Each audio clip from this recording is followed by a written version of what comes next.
Hey, what's good, y'all? I think it was Alexander the Great who once said to turn your problems into opportunities. What he basically meant was that with every problem, hell, every situation, period, there's always a way to spin it into something positive, and that's really what I think humans are best at. Our ability to see opportunity and hope in dire situations is what I love most about our species. Is the river constantly flooding your farmland? Just build a dam. And while you're at it, why not harness its kinetic energy? Other humans being racist towards you? Just create your own city where the forces that push you together cause you to support each other even more, and create a thriving, growing community.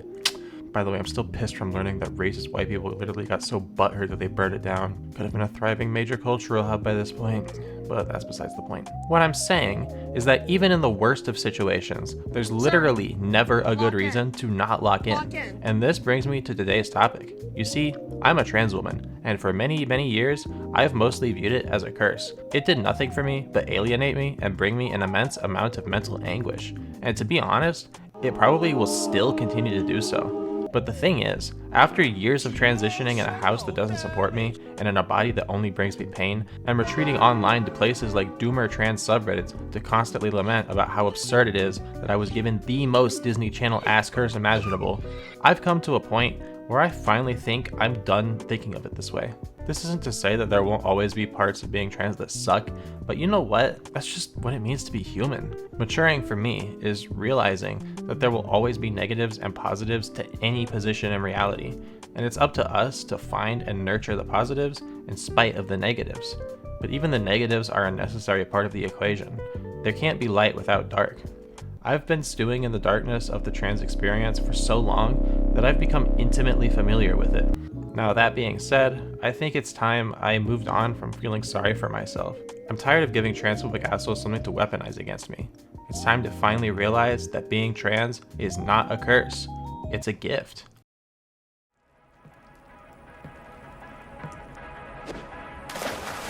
How cruel of you.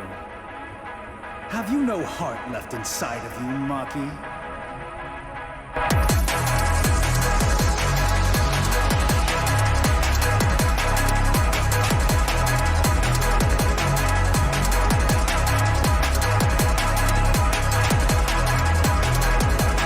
It's no secret that I don't fuck with religion, but I think there's a big difference between finding spiritual meaning and what the concept of a god can give you and existence itself.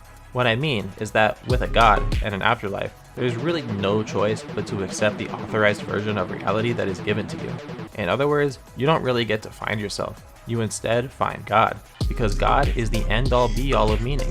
But finding spiritual meaning in existence means finding the inalienable truths within yourself and cherishing them as though they were divine, simply for existing. In other words, you don't find God, you find yourself, or from the perspective of Alan Watts, you find that you actually are God, not because of a sense of self-importance, but rather because you are a fragment of the wider universe, which means that you are the universe, which means that the truth and the way are already inside of you waiting to be found. Personally, I find this version of spirituality to be much more empowering than a spiritual existence that appeals to an absolute authority that exists outside of yourself, and more often than not, stifles your true nature by narrowing your perspectives to the degree that you stop looking anywhere else, including within. That quite literally handicaps your ability to grow and change as a person. Admittedly, this is why I find a lot of religious people to be kind of insufferable, because every time I talk to them, man, you can hear it in their voices and see it in their faces. They've given up pieces of themselves and given up their own faith in their ability to make an impact on the world. It's honestly just very sad to see, because in my opinion, their innate potential will never be realized so long as they see themselves as quote-unquote sinners in need of constant redemption for the crime of being born imperfect. But what does any of this have to do with trans people? My point is that, for humans, real spiritual growth connects you to the wider universe and integrates you into it. For trans people, it's no different in practice, just execution. To be trans is to be a fighter. To be trans is to radically love yourself because you're doing it in spite of the negatives of life. It's in spite of the persecution, dysphoria, and unique challenges that we face day in and day out. This leads me to one very simple but powerful realization. To transition and live as yourself is the most pure form of nurturing the positive in spite of the negative that I have ever found.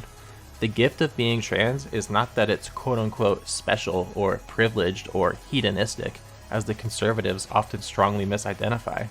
Rather, the gift is that to transition is to pursue life itself in the most explicit and visible way possible. And to be honest, I think that's why so many cis people are so transphobic, because they've already accepted their lot in life. They think that suffering is the rule, that deference to authority and groupthink is the only viable path. And when you show them that it's possible to live in pursuit of life and spiritual clarity instead, it offends them because it means that they chose the wrong path for themselves. And such a realization is simply too intense for them to accept. So instead they reject it, and therefore you.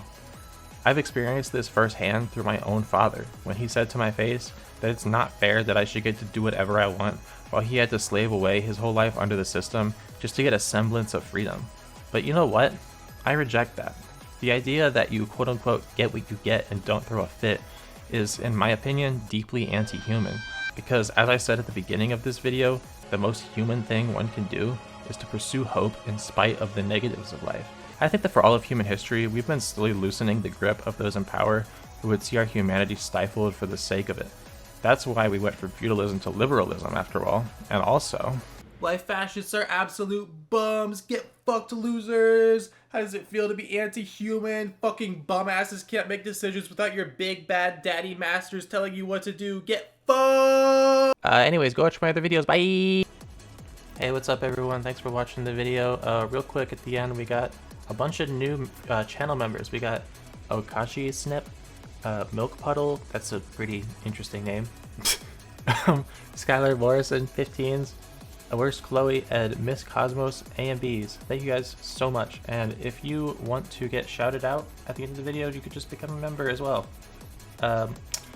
Anyway, something else that's pretty exciting. We also got our first fan art. Look at that. Look at the fan. Look at the fan. It's so cool. It's so awesome. Thank you so much.